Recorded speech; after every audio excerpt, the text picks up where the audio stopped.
though the Senate Foreign Relations Committee unanimously opposed this action, the President last night defied that opposition and denied the lessons of history by his action of widening the war.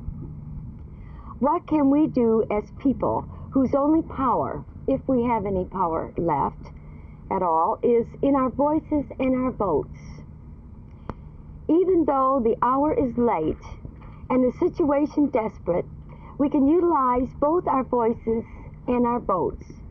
1, you can use your vote if you contact by wire, letter, or phone the President, your two Texas senators, and your congressional representatives.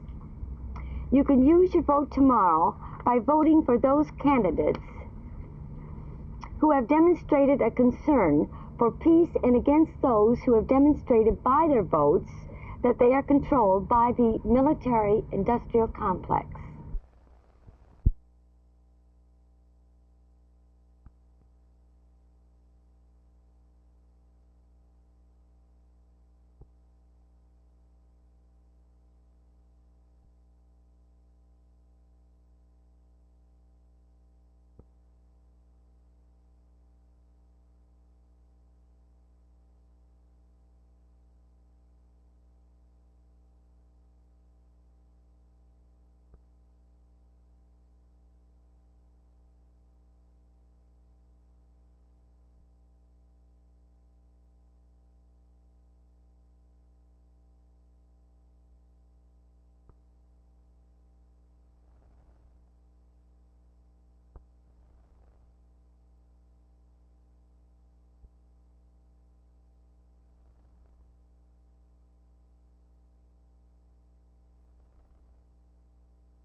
With this most recent incredible escalation in Cambodia, the President and the military-industrial complex has shown to all thinking Americans that those of us dedicated to peace and the progress of mankind must redouble our efforts both in direct action and in the educative process to bring the rule of reason back into American foreign policy.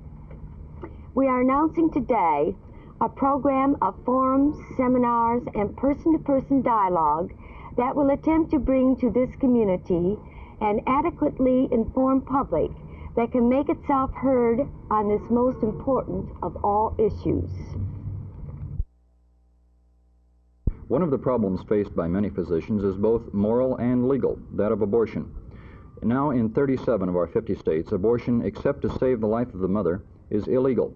But Dr. Alan Guttmacher of the Planned Parenthood Institute in New York feels that abortion laws should be and will be liberalized, and he intends to tell the TMA that Saturday.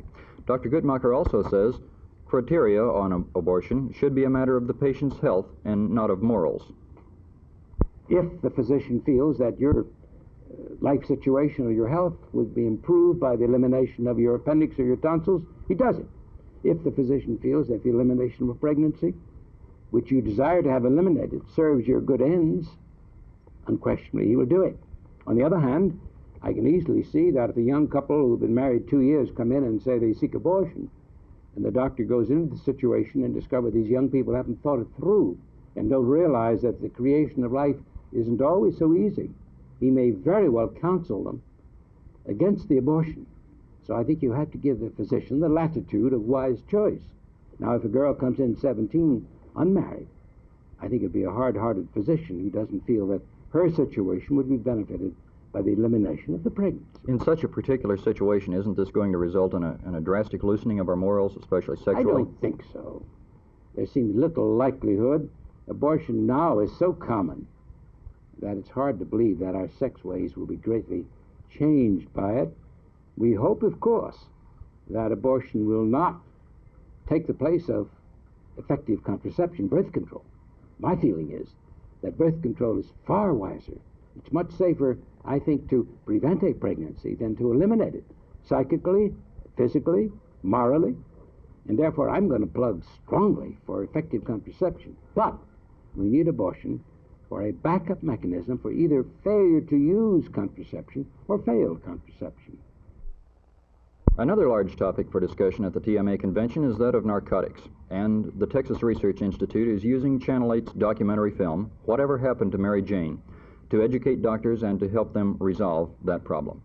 This is Phil Reynolds, Channel 8 News, at the Texas Medical Association convention.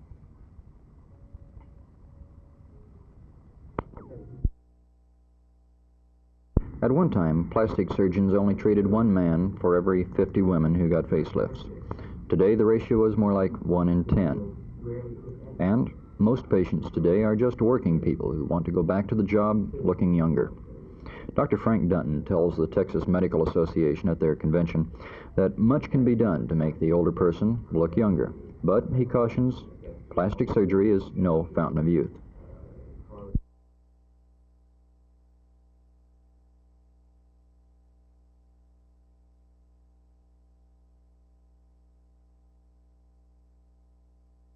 My view is that it could best be run by a court administrator or court administrators, people who are trained in managing the non-judicial part of judging, the handling of the dockets, the moving of cases from court to court, the handling of the finances, the budget, stenographic pools, and things of this nature.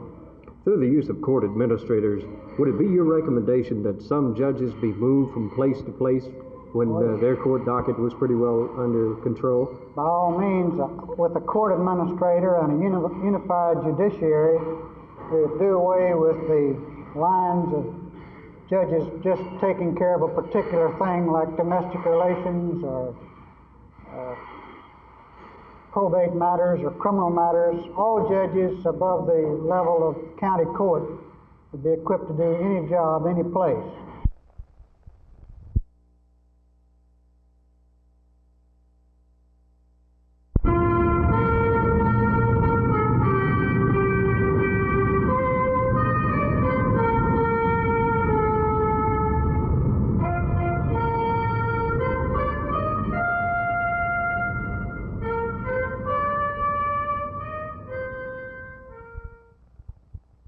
I say let every American citizen stand up and speak up. And let him reiterate the fact that ours is a government of laws and not of men. And let him remember that there's never been a civilization yet that survived in disorder.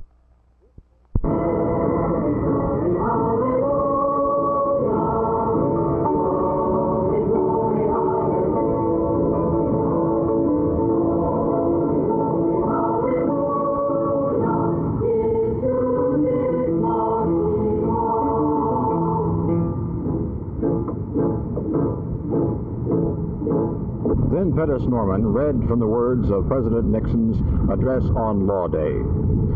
Several hundred people attended the rally here at One Main Place, people from all walks of life and all ages, all of them, however, concerned with the law in this country.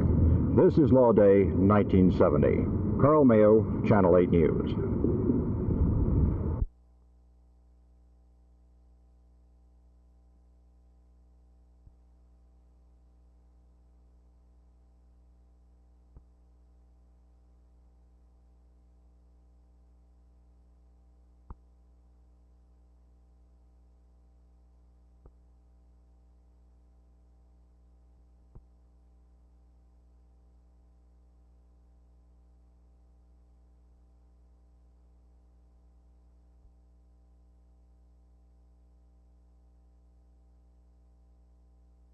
Steve Milnick, you're the only amateur left in this tournament. You came in with a 200 par 68 today. Is the pressure beginning to mount on you a little bit? No, there's no pressure now. It's one round's complete. I've got 3 more to go, so you don't think about the finish until you get there. All right, what about this golf course here? Is it playable for you? Well, it's an extremely demanding golf course. You've got to drive the ball real well. The thing is here, if you drive the ball well, you become an offensive golfer. And if you drive the ball poorly, consequently you become a defensive golfer. And I drove the ball well today, and I was able to set up my second shots into the green, which is something that you can't do unless you drive it well. So I think any player that played well today had to drive the ball well today. But the course played pretty long this afternoon, this wind. Steve, you're an amateur, and you won the Western Open, which is the Western Amateur. The Western Amateur, and you also won the National Amateur. Is this correct? That's right.